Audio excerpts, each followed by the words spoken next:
तो आज हम लोग आते हैं, बहुत लोगों का डिमांड था कि बैंकिंग में कौन कौन से आपके टॉपिक आते हैं, क्या हमको ये टॉपिक पढ़ने हैं, कौन से हमको छोड़ने हैं। तो बैंकिंग स्टूडेंट के लिए बता दे रहे हैं, आपको सारे टॉपिक आपको नहीं पढ़ने हैं।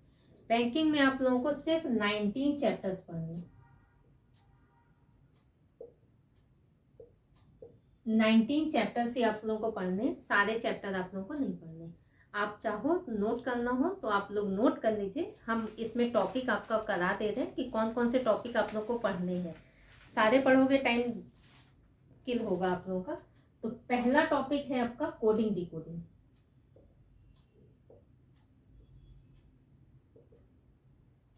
दूसरा टॉपिक है आपका पेयर फॉर्मेशन। तीसरा टॉपिक है आपका अल्फाबेटिकल सीरीज। चौथा है आपका नंबर सीरीज।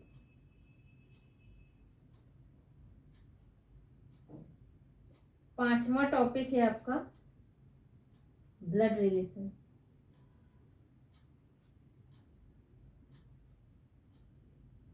छठा टॉपिक है आपका डायरेक्शन एंड डिस्टेंस। सातवां है आपका सिलोजिज्म। आठवां रैंकिंग। नवा है आपका सिटिंग अरेंजमेंट।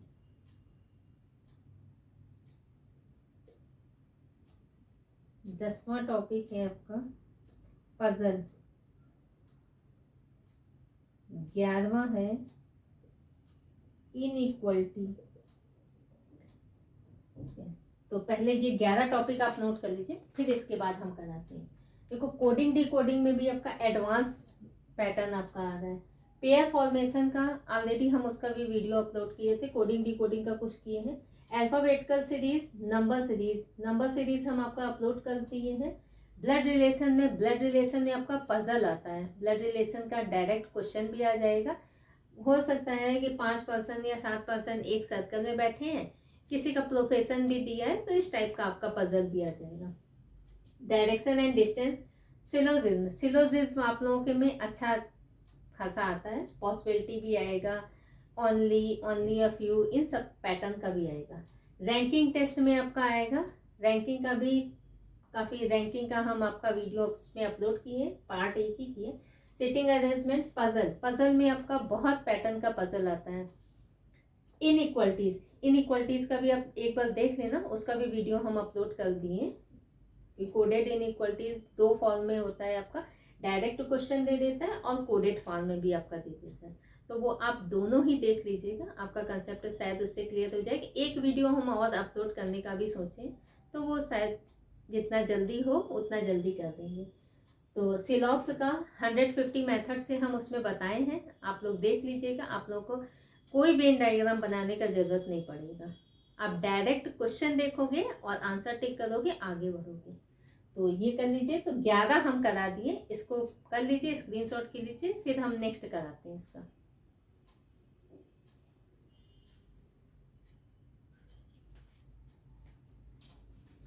ग्यारह के बाद आपका 12वां आते हैं मशीन इनपुट।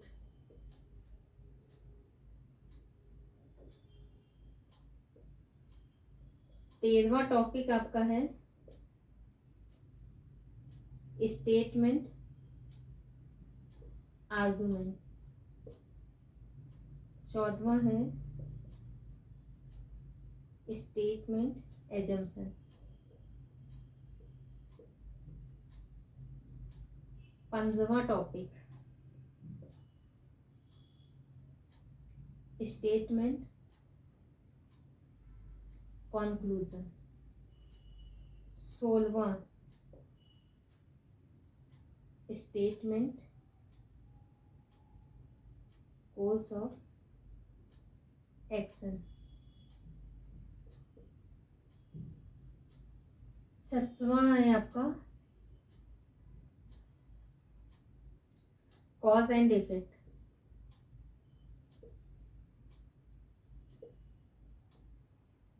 अठारह टॉपिक है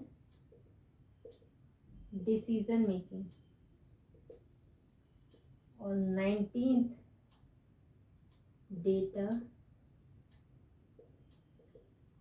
सफिशिएंसी। तो ये टोटल आपको 19 टॉपिक ही पढ़ने, इसके अलावा कोई भी टॉपिक नहीं है। मशीन इनपुट आउटपुट में आपका बहुत अच्छे अच्छे पैटर्न आते हैं उसमें भी, ठीक है। तो अब लेटेस्ट क्वेश्चन का वो चला है कि न्यू टाइप के क्वेश्चन है, तो वो भी आपको पढ़ने होंगे। स्टेटमेंट आर्गूमेंट है, स्टेटमेंट से रिलेटेड आपके ये टॉपिक है, ए statement argument, statement assumption, statement conclusion. अच्छा, ये सिलॉक्स नहीं, इसको समझ लीजिएगा, सिलॉजिज्म अलग है और स्टेटमेंट कंक्लूजन ये आपका टॉपिक अलग है। Statement course of action, statement given रहेगा, उसके बाद कोर्स ऑफ एक्शन आपका गिवन रहेगा, तो कौन सा कोर्स ऑफ एक्शन आपका सही है वो फाइंड करना है। Cause and effect, decision making, कुछ आपका क्राइटेरिया गिवन रहेगा, उसमें आपको डिसाइड करना पड़ेगा कि ये क्राइटेरिया, मान लेते हैं जैसे आप कोई फॉर्म भरने जाते हो, बैंकिंग का ही फॉर्म ले लेते हैं, आप बैंकिंग स्टूडेंट हैं, चूंकि ये देख रहे हैं तो बैंकिंग के ही स्टूडेंट होंगे, ऐसा जरूरी नहीं है ना। बैंकिंग के कभी कभी होता है कि चलो हम देख लेते हैं नॉलेज पॉइंट ऑफ व्यू से, तो अच्छी बात है।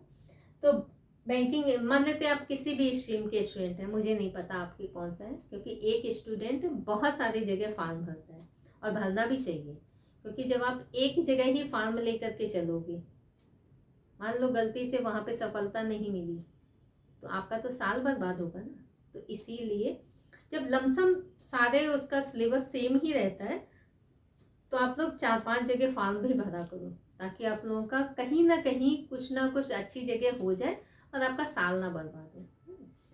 तो डिसीजन मेकिंग, जैसे आप कोई फॉर्म भर रहे हो, फॉर्म भरने में कुछ क्राइटेरिया गिवन रहेगा कि इस पर्सन का एज इतना होना चाहिए, ग्रेजुएशन में इसके इतने मार्क्स होने चाहिए, पोस्ट ग्रेजुएशन में इतने मार्क्स होने चाहिए, अगर इसने ये कोर्स लिया है, BCA किया है, BSc किया है, तो इसके इतने परसेंट होने चाहिए।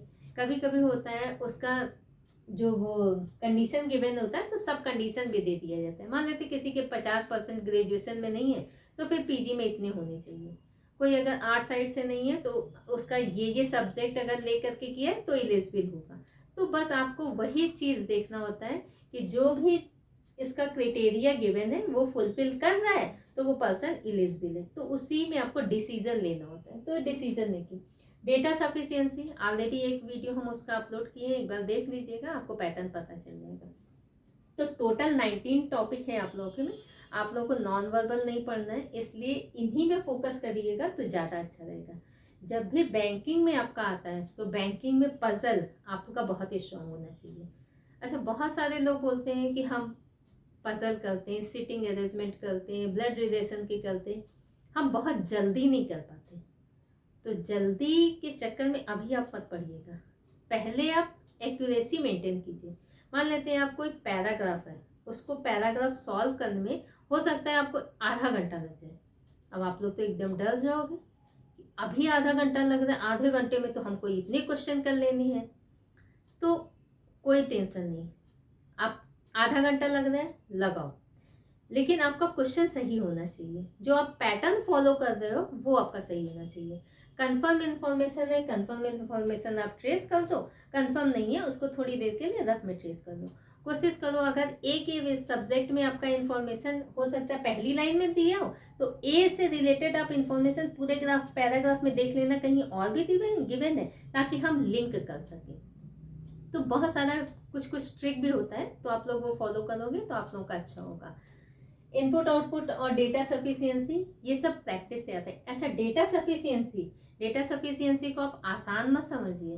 डेटा सफिशिएंसी में आपका अच्छा ये तो रब कर दिए, डायरेक्शन से रिलेटेड आपका क्वेश्चन दे देगा, डेटा सफिशिएंसी आपका सिलॉग से रिलेटेड दे देगा, कोडिंग डिकोडिंग से रिलेटेड दे देगा, 2 स्टेटमेंट दे देगा, 3 दे देगा, 4 दे देगा, क्या उससे कौन सा कंक्लूजन आपका आ रहा है, तो आपका इस पैटर्न का दे देगा।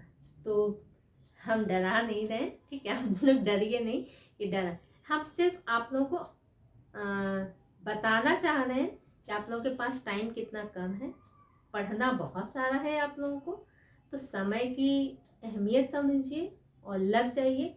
अगर कोई डाउट हो या कहीं कोई फंस रहे हो आप लोग, तो इसमें कमेंट कर दीजिएगा, तो फिर हम आपका जो भी हेल्प हो सकेगा तो डेफिनेटली हम आपका हेल्प करेंगे। आप लोगों को नॉन वर्बल नहीं पढ़ना होता है, ठीक है, बट हाँ रीजनिंग में जैसे हम बता रहे थे आपको कि जो पैराग्राफ है जो भी है आपका, तो पैराग्राफ में पहले आप ये मत देखो कि इतना टाइम लग रहा है, हो सकता है आपको 1 घंटा लग जाए, हो सकता है जो आप पहले क्वेश्चन बनाए हो गलत निकल जाए, कोई बात नहीं, डरना नहीं है। अगर डर गए हार गए तो आप असफल हो जाओगे। बोलते हैं ना, हार के आगे ही जीत है, तो हार गए कोई बात नहीं है, फिर से ट्राई करो, फिर से पढ़ो, फिर से वही करो। तो करते करते करते पहले आप खुद प्रैक्टिकली देखना, पहले दिन आप जो क्वेश्चन कर रहे हो तो हो सकता है आपका 1 घंटा लग रहा हो एक क्वेश्चन में, फिर जब वही 3-4 दिन हो जाएगा तो 1 घंटा का हो सकता है 1 ही मिनट आपका काम हो, ठीक है, 59 मिनट्स आपका लगा। फिर उसके बाद जब 1 वीक आएगा हो सकता है आपका 55 मिनट्स में एक क्वेश्चन होगा। बट हाँ ये एक्यूरेसी आप मेंटेन करते रहो, जो भी लिख रहे हो आपको एकदम लगना चाहिए कि जो हम लिख रहे हैं 100% सही है। पजल में आप पॉसिबिलिटी जहाँ मिले तुरंत उसको ब्रेक कर दो। कभी कभी पॉसिबिलिटी आपको 3-4 बनानी पड़ सकती है, कभी कभी 1 या 2 में काम आपका हो जाएगा, तो वो डिपेंड करता है कि किस टाइप का आपका क्वेश्चन आया है तो उससे रिलेटेड। तो बाकी मिलते हैं हम लोग नेक्स्ट क्लास में, ठीक है। ये तो हम सिलेबस के बताने के हिसाब से आपका वीडियो अपलोड कर दिए, तो आप लोग देख लीजिएगा। टोटल आपको 19 टॉपिक्स ही पढ़ने, तो इसका भी स्क्रीनशॉट खींच लीजिए।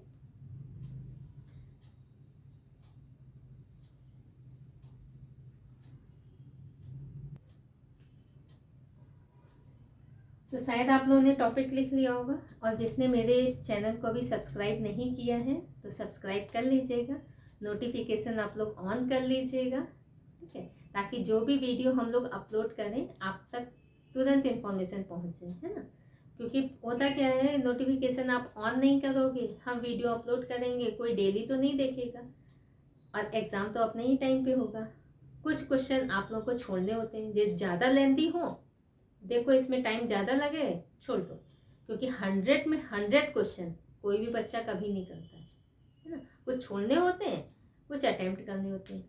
जो अटेम्प्ट करने हैं, जो सारा बच्चा कर रहा है अटेम्प्ट, वो तो मस्ट है, आपको भी अटेम्प्ट करना है। सारा बच्चा अटेम्प्ट कर रहा है, इट मीन्स क्वेश्चन वो आसान है, सब कर रहा है तो आप भी करोगे, ठीक है। और जो आपको लगे कि इसमें टाइम ज़्यादा लगेगा, दूसरा क्वेश्चन में हमारा टाइम कम लगेगा, तो आप बैक हो जाना, और वीडियो को लाइक कर देना, सब्सक्राइब कर लेना, वीडियो को अपने फ्रेंड लोगों से शेयर कर देना, और कोई भी कहीं पे भी डाउट हो तो आप मेरे को कमेंट कर सकते हो, हम उसका रिप्लाई डेफिनेटली देंगे। तो फिर मिलते हैं नेक्स्ट वीडियो में।